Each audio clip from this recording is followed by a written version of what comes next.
Normalmente, cuando un coche de lujo reluciente aparca en la calle, el cerebro humano hace una asociación casi instantánea. Totalmente. O sea, se observa ese todoterreno impecable o ese deportivo último modelo con un rugido ensordecedor y el pensamiento automático es, pues, ahí va una persona rica. Claro, funciona como una especie de etiqueta de éxito social. Exacto. Un certificado de triunfo pegado directamente en el capó del Y coche. fíjate, la razón profunda de esto es que estamos, digamos, biológicamente programados para decodificar señales de estatus. Ujú. Al ver ese nivel de consumo, la mente asume de inmediato que hay una maquinaria financiera colosal respaldando ese chasis de diseño.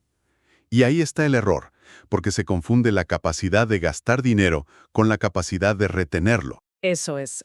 Antes de continuar, no olvides suscribirte al canal y activar la campanita para no perderte ningún libro como este. Pero al entrar en el terreno de las finanzas personales reales, esa etiqueta suele ser una de las mayores ficciones de la vida moderna. Ya ves. Nos adentramos en un paisaje donde las apariencias engañan a un nivel tan extremo que ese coche deslumbrante podría ser paradójicamente el mayor símbolo de fragilidad económica de quien lo conduce. Así que, bienvenidos a una nueva inversión profunda. Un placer estar aquí para analizar esto. Nuestra misión de hoy es desentrañar cómo escapar de esa incesante carrera de la rata y alcanzar la ansiada verdadera libertad financiera. Y ojo, sin necesidad de ganar la lotería ni de ostentar un cargo de altísima dirección. Que parece imposible, pero no lo es. ¿Qué va? No lo es. Y para lograrlo, contamos con un material de origen excepcional que ancla todo nuestro análisis. Hablamos del provocador libro Ten peor coche que tu vecino, de Luis Pita. Un título brillante, por cierto. Aroca y KnowSquare, junto con un taller intensivo en vídeo del propio autor. Vale, vamos a desempacar esto. Vamos allá. ¿Por qué tener un coche espectacular puede ser una trampa vital? Porque para entender la magnitud de este espejismo, primero resulta imprescindible redefinir por completo qué significa ser rico frente a ser libre. Y la trampa está en que la sociedad contemporánea ha fusionado dos conceptos que, matemáticamente y psicológicamente, no tienen relación alguna. Cero relación. El autor plantea que la verdadera riqueza jamás se mide en los objetos que se poseen para deslumbrar al resto, sino en una métrica mucho más implacable: el tiempo. El tiempo. Fíjate qué cambio de paradigma. Eso es. Específicamente, el tiempo que una persona puede mantener su nivel de vida actual sin recibir un solo ingreso, o sea, sin una nómina a fin de mes. Y esa es la definición clínica de la libertad financiera. Exacto. Y lo interesante es que se reduce a una fórmula puramente matemática casi insultantemente simple. Se toma el colchón financiero absoluto y se divide por los gastos mensuales totales. Y aquí hay que hacer una pausa obligatoria, porque el concepto de liquidez es donde la mayoría de los cálculos personales fracasan estrepitosamente. Sí, totalmente. Porque, a ver, dinero líquido significa exactamente eso. Nada de sumar el valor de la vivienda habitual, ni el coche, ni la colección de relojes vintage que uno tenga en casa. El ladrillo no se come. Claro, el ladrillo no se come. Y si hay que malvender una casa con urgencia para poder hacer la compra en el supermercado, pues el nivel de vida se ha desplomado de forma catastrófica. La libertad requiere liquidez inmediata. Requiere opciones que no impliquen la ruina absoluta. Opciones reales. Y para ilustrar esto, en uno de los talleres en vídeo que hemos analizado, se expone una comparación demoledora entre dos perfiles jóvenes. El caso de David y Rubén, ¿verdad? Ese mismo. Por un lado, tenemos el caso de David, con 26 años. David tiene un colchón de ahorros de 10.000 euros en el banco y ha estructurado su vida para que sus gastos mensuales sean de apenas 400 euros. Un nivel de gastos muy controlado. Exacto. Al aplicar la división, la matemática dicta que David posee 25 meses de libertad financiera, o sea, más de 2 años de oxígeno puro. Que se dice pronto. ¿Ya ves? Y por otro lado aparece Rubén, de 25 años. Sus gastos son ligeramente superiores, unos 500 euros al mes, pero en su cuenta bancaria solo hay 2.000 euros. Su libertad financiera apenas roza los 4 meses. Claro, y el problema aquí es la percepción externa. Eso es. A nivel social, Rubén podría parecer que lleva un tren de vida similar o incluso superior si gasta más en ocio y en aparentar, pero a nivel estructural está a un solo contratiempo de la quiebra personal. Antes de continuar, no olvides suscribirte al canal y activar la campanita para no perderte ningún libro como este. La recomendación técnica que se extrae de todo este marco es apuntar a un objetivo ideal de al menos 3 años de libertad financiera. Ese es, digamos, un horizonte temporal que permite capear casi cualquier crisis profesional o personal. 3 años ya da mucha tranquilidad. Muchísima. Sin embargo, el propio autor eleva la apuesta y demuestra que este sistema puede llevarse al extremo. Él afirma poseer un colchón de 10 años. ¡Wow! 10 años de autonomía absoluta donde el trabajo se convierte en una elección, no en una condena de supervivencia. Es que para visualizar el impacto psicológico de esto, el libro utiliza la analogía del trapecista, que a mí, personalmente, me resulta brillante por su precisión. Es una imagen muy potente. Imaginemos a un trapecista en la cúpula de un circo. La libertad financiera actúa como la red de seguridad. Si un trapecista, especialmente uno inexperto, sabe que no hay red abajo, sus manos se aferrarán al trapecio con terror puro. Con pánico. Jamás se atreverá a soltarse para agarrar el siguiente, mucho menos a intentar un triple salto mortal, porque sabe que un solo error es letal. En la vida real, un trabajador sin ese colchón financiero opera exactamente igual. Claro. No se atreve a cambiar de sector, no emprende esa idea que le ronda la cabeza y, sobre todo, no le planta cara a un entorno laboral tóxico. Se queda completamente paralizado por el pánico a la caída. Lo fascinante aquí es que cómo la arquitectura de nuestra cultura de consumo empuja activamente al individuo a saltar sin red. Pero, eso sí, exigiendo que el salto se haga vistiendo un traje de lentejuelas de diseñador carísimo. Es una metáfora perfecta de lo que vivimos hoy en día. Se ha instaurado la creencia de que un alto nivel de consumo es sinónimo de una alta calidad de vida, cuando a menudo son inversamente proporcionales. Las reseñas de Libre Inversión rescatan una cita atribuida a Will Smith que encapsula esta tragedia moderna a la perfección. Él dice: gastamos dinero que no tenemos en cosas que no necesitamos para impresionar a la gente que no nos importa. Es una disección perfecta de la vanidad moderna. Gastar dinero para gente que, en el fondo, no te importa nada. Es triste, pero es la pura realidad. Y la evidencia empírica lo respalda. Cuando se revisan los estudios clásicos sobre la verdadera riqueza, como el famosísimo trabajo de Stanley Danko sobre los millonarios en Estados Unidos, los resultados rompen absolutamente todos los esquemas preconcebidos. Sí, los que de verdad tienen dinero no viven como en las películas. Para nada. Los individuos con el mayor patrimonio neto rara vez son los que conducen superdeportivos europeos. Fíjate en Sam Walton, el titán detrás de Walmart. Condujo una furgoneta polvorienta durante décadas. O Carlos Slim, que en repetidas ocasiones ha sido uno de los hombres más ricos del planeta. Exacto. Slim ha rechazado públicamente la ostentación de los relojes de lujo. En el mundo financiero tejano hay una expresión brutal para definir a quienes proyectan riqueza sin tener patrimonio. Big hat, little cattle. Mucho sombrero, poco ganado. Esa fachada de prosperidad tiene un coste oculto altísimo, ¿eh? Si la fórmula para escapar de este ciclo es una simple división aritmética entre el colchón y el gasto, la pregunta obvia es ¿por qué la inmensa mayoría de la población vive al borde del abismo? Esa es la gran pregunta. Y la respuesta no reside en hojas de cálculo ni en algoritmos económicos complejos. Reside en la pura psicología humana y en la tiranía implacable de la presión social. Para explorar esta tiranía, el material nos sumerge en una historia narrativa que vertebra todo el concepto técnico. Nos presenta a Horacio, un perfil comercial que personifica la asfixia del profesional moderno. Pobre Horacio, es el reflejo de mucha gente. Total. Y a ver, Horacio no es un derrochador patológico por naturaleza, sino que está atrapado en una carrera armamentística de estatus. Su entorno, liderado por las expectativas de su mujer Isabel y la constante comparación con sus amigos Gerardo y Sara, lo empuja a una espiral de consumo tremenda. Claro, es que cada cena de lujo, cada electrodoméstico de gama alta, funciona como un movimiento en una partida de ajedrez social donde en realidad nadie gana. Nadie gana. Y lo revelador es cómo el libro describe las secuelas físicas de esta dinámica, porque Horacio no solo sufre de ansiedad abstracta, desarrolla un tic nervioso constante en el ojo, su cuerpo está reaccionando a la fragilidad, odia profundamente su empleo y padece un jefe abusivo, pero el terror a perder la nómina lo silencia. Porque esa nómina es el único soporte de un estilo de vida que, en el fondo, lo está consumiendo vivo. Eso es. El contraste narrativo y psicológico se produce cuando este comercial, que está al límite, se cruza con Alfredo. Alfredo es un personaje que ejerce de camarero, pero cuyo talento real es la pintura. Ah, ¿el hombre gris? Exacto. Antes de continuar, no olvides suscribirte al canal y activar la campanita para no perderte ningún libro como este. Alfredo representa un arquetipo trágico que el texto denomina el hombre gris. Alguien que, ante la presión de asegurar el sustento diario, decidió amputar sus aspiraciones artísticas y refugiarse en la supuesta seguridad de un sueldo bajo pero seguro. Renunció a la vida que deseaba por el miedo a la pobreza. Pero, a ver, es completamente natural querer cosas bonitas si uno se pasa la vida trabajando, ¿no?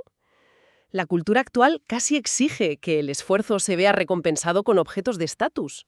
Es una defensa absolutamente racional del consumo. Claro, en un entorno laboral dominado por el estrés, los madrugones y las exigencias constantes, el mensaje es claro. El esfuerzo titánico merece una gratificación inmediata. Parece lógico pensar, pues, se ha trabajado duro, hay derecho a un capricho de lujo. Y de hecho, los analistas de KnowSquare dedican un espacio fundamental a diseccionar este mismo conflicto. Señalan que esta justificación es el núcleo de la crisis financiera de la generación Y y, bueno, de las cohortes demográficas posteriores. Se ha perdido el norte con esto. Se ha producido una fractura histórica. Las generaciones pasadas operaban bajo una cultura del ahorro, donde posponer la gratificación era la norma. Ahorrar era un acto de respeto hacia el propio futuro. Antes se ahorraba primero y se compraba después. Exactamente. Sin embargo, ese paradigma ha sido desmantelado por la accesibilidad del crédito fácil y la maquinaria del hiperconsumo. La paciencia ha sido reemplazada por la necesidad de validación instantánea y, sobre todo, una validación que sea visible para la red de contactos. Entonces, ¿qué significa todo esto? Si el diagnóstico revela que la mente humana está atrapada en un fuego cruzado entre la presión social y la necesidad de recompensa inmediata, decir simplemente hay que gastar menos es un consejo completamente inútil. No sirve de nada. El ahorro tradicional basado en lo que sobra a final de mes es un fracaso estadístico. Los datos muestran que cerca del 60% de las personas no llega a fin de mes de forma holgada. Un porcentaje altísimo. Y a menudo no es un problema de bajos ingresos, sino de la conocida ley de Parkinson aplicada al dinero. Los gastos siempre se expanden hasta absorber la totalidad de los ingresos disponibles. Y la fricción es el concepto clave aquí. Fricción. Sí, en la economía digital actual, la fricción para gastar ha desaparecido. Con un solo clic o acercando el teléfono, el dinero se evapora. Por eso, el autor introduce un mecanismo táctico brillante diseñado para hackear nuestra propia biología. Hablamos del preahorro. Ah, el preahorro. Esto es clave. No se trata de intentar ser disciplinado cada día, sino de automatizar la protección. Consiste en dar una orden bancaria inamovible para que, en el instante en que la nómina toca la cuenta, al menos un 10% se transfiera automáticamente a un entorno separado e inaccesible. O sea, es como esconder las galletas en el estante más alto de la cocina antes de que empiece a entrar el hambre, ¿no? Exacto. Construyes un cortafuegos financiero. En lugar de confiar en la fuerza de voluntad frente a un escaparate o una oferta en Internet, se elimina el dinero de la ecuación visible. Si el saldo en la aplicación del banco muestra menos cantidad, el cerebro ajusta instintivamente el ritmo de gasto. Se paga primero al yo futuro antes de que el yo presente tenga la oportunidad de derrocharlo en dopamina a corto plazo. Y sumado a este cortafuegos, el análisis de Tony Aroca aporta una regla estratégica para los momentos críticos de su vida salarial, que me parece vital. Sí, la regla de la congelación. Exacto. Cuando los ingresos aumentan, la inercia natural es inflar el nivel de vida al instante. Uno piensa en mudarse a un barrio más caro, actualizar el vehículo, ir a mejores restaurantes. La trampa del aumento de sueldo. Eso es. Pues la regla de Aroca dicta congelar los gastos fijos. Esa diferencia entre el sueldo antiguo y el nuevo no debe financiar más estatus, debe ir íntegramente a expandir la libertad financiera. Es que es la única manera de romper la inflación del estilo de vida. Quien logra mantener sus costes fijos estables mientras sus ingresos escalan, está comprimiendo el tiempo necesario para alcanzar esa independencia económica de forma radical. Aquí es donde la cosa se pone realmente interesante, porque una vez que el cortafuegos está funcionando y el capital empieza a acumularse silenciosamente a principio de mes, surge un problema nuevo. El dinero inactivo, el que se queda en una cuenta corriente tradicional o bajo el colchón, está siendo devorado invisiblemente por la inflación. Aislar el dinero no es suficiente para crear libertad, hay que ponerlo a trabajar. Antes de continuar, no olvides suscribirte al canal y activar la campanita para no perderte ningún libro como este. Si conectamos esto con el panorama general de la acumulación de riqueza, entra a jugar una fuerza matemática imparable, el interés compuesto. La famosa bola de nieve. Exactamente. Los expertos a menudo lo explican como un motor que no se apaga nunca, ni siquiera cuando duerme. Al invertir, no solo el capital original genera rendimientos, sino que esos rendimientos generan sus propios beneficios al año siguiente. Es un crecimiento exponencial. Y las proyecciones que se manejan en las fuentes son asombrosas. Un preahorro sistemático de 500 euros mensuales, invertido a un interés histórico del 10% anual, no se convierte simplemente en la suma de las aportaciones al cabo de 30 años. ¿Qué va? Se transforma en una cifra cercana al 1.000.000 de euros. Y para evitar que la gente se paralice ante la idea de invertir, Pita establece dos axiomas irrompibles. La regla de oro, que dicta invertir exclusivamente en aquellos instrumentos que se comprenden a la perfección. Fundamental. Y la regla de plata, que establece que ante la falta de conocimiento, la obligación es contratar a un profesional. Y un momento, ¿por qué es importante desmitificar esto? Existe la percepción de que la asesoría financiera es un club exclusivo reservado para fortunas millonarias, pero el texto demuestra que es un servicio altamente accesible. Es como comprarse unos vaqueros. Exacto. El consejo es tratar la contratación de un asesor con el mismo rigor que se aplica al comprar ropa o tecnología.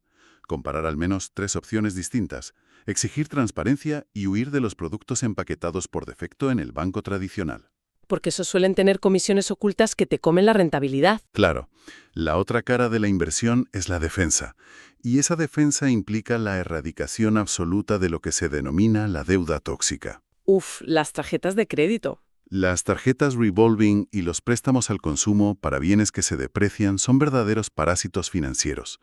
Para combatirlos, el modelo sugiere el sistema de cascada para la eliminación de deudas. Sí, la avalancha. Matemáticamente, esto significa concentrar todo el arsenal de liquidez sobrante en aniquilar primero la deuda que tenga el tipo de interés más alto, independientemente de su tamaño. Una vez destruida esa obligación, se libera un flujo de caja que se suma al pago de la siguiente deuda más cara, creando una avalancha de amortización. Y paralelamente a esta defensa, se recomienda el uso de fondos indexados. Y a ver, para no perdernos en la jerga técnica, cuando hablamos de fondos indexados, no estamos hablando de intentar adivinar cuál será la próxima empresa tecnológica revolucionaria o jugar a ser corredores de bolsa pegados a varias pantallas. Para nada. Se trata simplemente de comprar una porción minúscula de todo el mercado global. Es apostar por el progreso continuo de la economía mundial a través de un producto que tiene comisiones extremadamente bajas, lo que permite que el interés compuesto haga su trabajo sin que los intermediarios se lleven los beneficios. Así es. Al combinar la eliminación de la deuda tóxica con vehículos de inversión pasivos y eficientes como los indexados, el individuo no solo acumula capital, sino que forja un escudo impenetrable contra las recesiones económicas y la inestabilidad laboral. El arco narrativo de Horacio ilustra de forma magistral el impacto vital de estas decisiones. Porque cuando Horacio implementa el preahorro, los primeros meses son una travesía dura. Hay fricción en su matrimonio, hay ajustes incómodos. Normal. Es un cambio de hábitos radical. Claro, pero a medida que el colchón crece y la métrica de su libertad financiera se expande de meses a años, ocurre una transformación fisiológica increíble.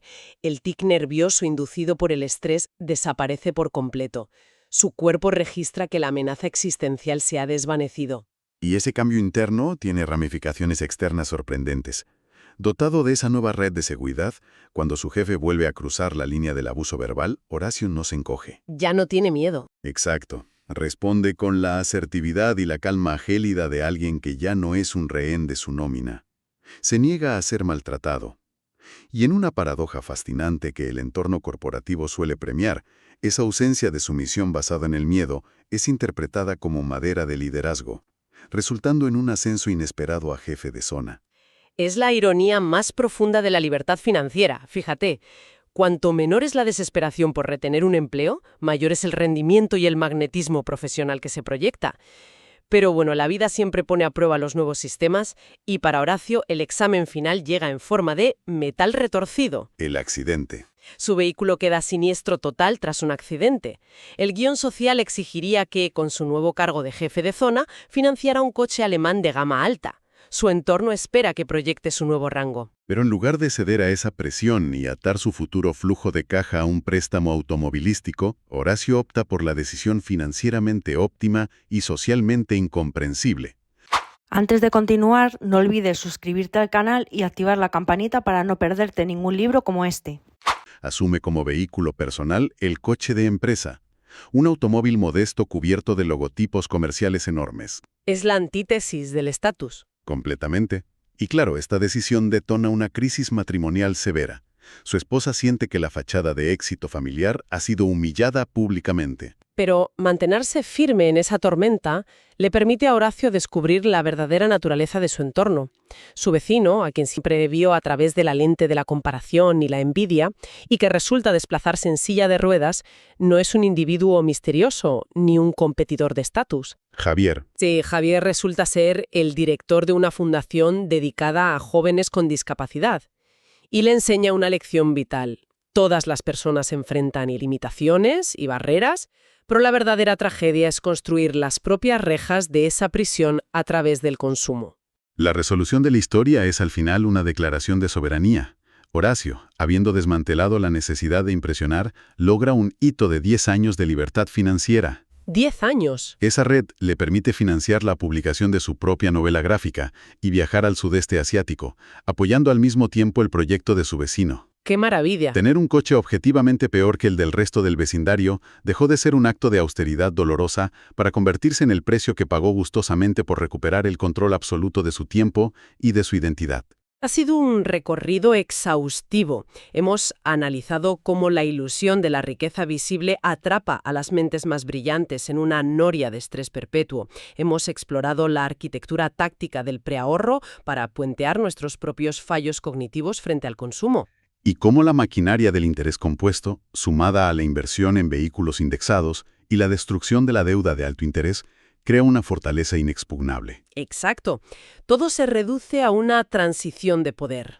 Es dejar de dilapidar energía y recursos en construir un escaparate deslumbrante para el disfrute ajeno y comenzar a verter esos mismos recursos en construir unos cimientos invisibles, pero irrompibles. Y este análisis plantea una reflexión final incómoda para diseccionar en la intimidad para quienes nos escuchan.